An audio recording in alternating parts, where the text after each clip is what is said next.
Calc students, here we are with graphing polynomial functions.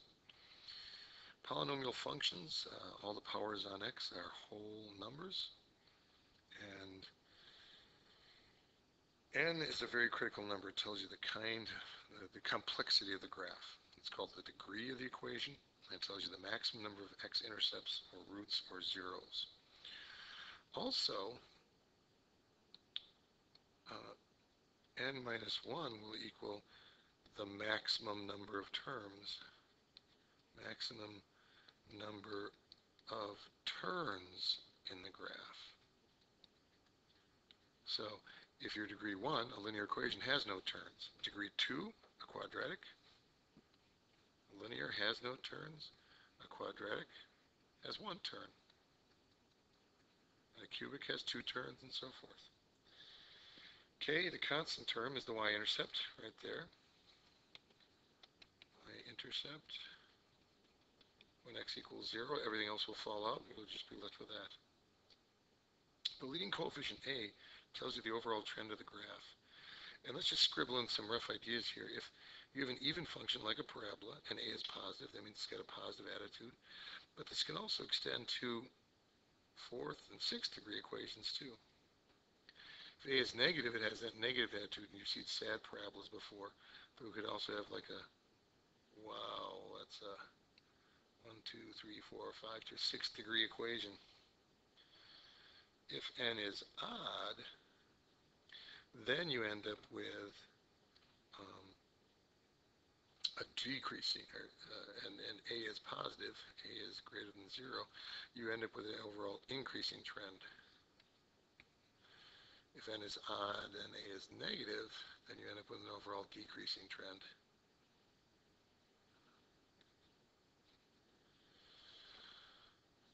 Okay, now let's look at some examples.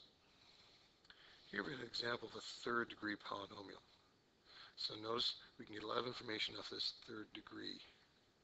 That is, it can have up to 2 turns in it.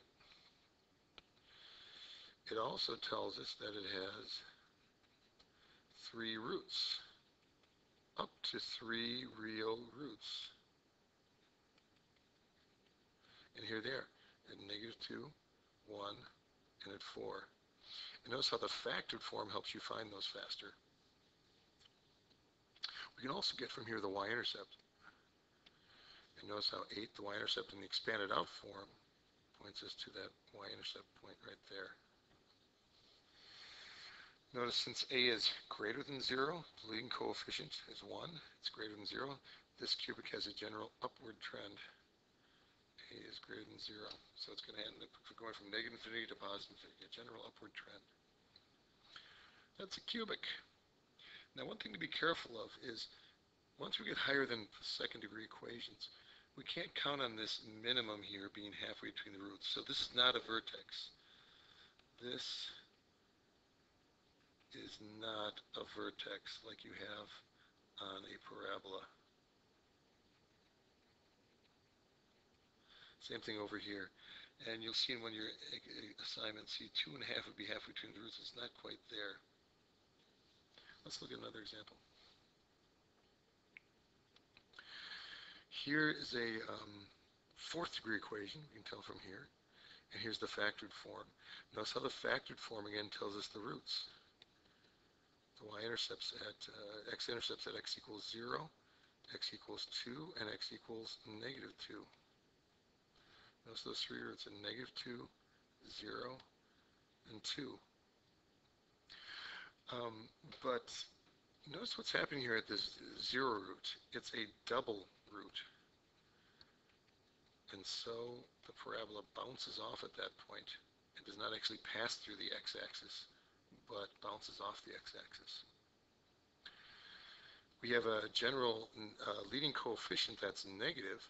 So notice this leading coefficient, a equals -1. This is not the leading coefficient 4. It's the coefficient on the highest degree term. That's the leading coefficient. That's negative. So therefore, we have this general downward trend on both ends because it's an even degree polynomial. So both ends either go up or they both go down. In this case, down. Again, notice how this maximum here is not halfway between the two roots. That would be 1. So again, these are not vertices, but we are going to be looking at these with our calculators tomorrow in terms of how to find these maximum minimums on the calculator. And eventually we can do it by hand with the calculus. Okay, I think we're ready to try one on our own. f of x equals x minus 1 times 3x minus 3 minus x cubed times x plus 2 squared. Well, we can get a lot of things off of this. Let's find the roots first. The roots are just when you set the whole thing equal to 0. So x equals 1, x equals 3, and x equals negative 2. Now notice negative 2 is a double root,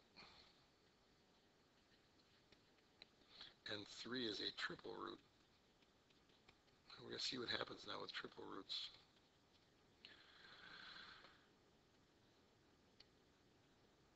Let's get some decent graph paper. Okay, here we go with some decent graph paper. We've got a root here at 1.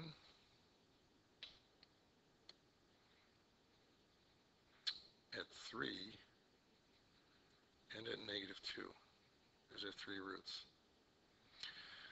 We can also graph the y-intercept too. Let's take a look at that. The y-intercept. Now, unfortunately, this isn't in the expanded out form. Then we can just look at the constant term. So we just set x equal to 0,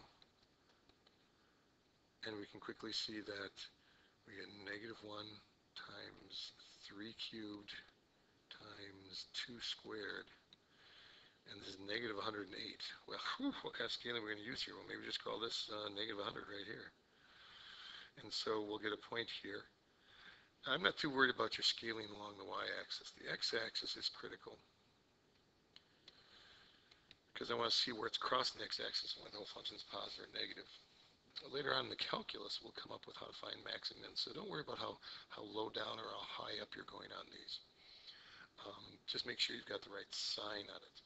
So clearly we have to come through here like this. So now we're ready to start sketching in the whole function here. But one more thing, and that is A, the concavity. If you expand this all out, you would have negative x to the 6th plus yada, yada, yada, yada, yada, yada, and then this minus 108 at the end. Negative x to the 6th, because we got a cubing here, a squaring here, and a first degree here. And notice it's negative because this negative 1 will be cubed, and this will be positive x squared, this will be positive 1. So that means we're going to have a general shape like this for our cubic, and 6 degrees to actually have another little twist in it too.